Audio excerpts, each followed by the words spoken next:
Hello everyone, in this video I will show you how to fix the low volume on Samsung Galaxy S24 Ultra.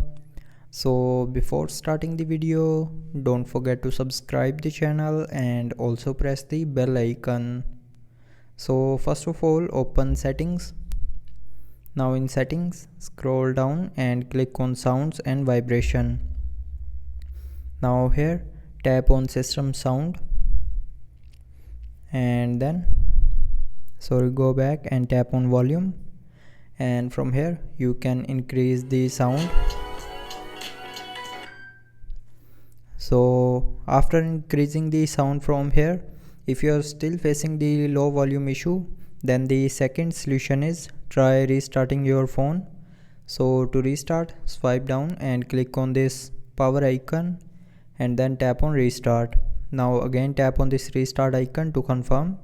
So sometimes restarting your phone can fix small glitches in mobile software. And after restarting, if you are still facing the same low volume issue on your mobile, then the last solution is open settings, scroll down to the end and click on software update. Now click on download and install to update your mobile software to latest version, and after updating your mobile software, the low volume issue will be fixed.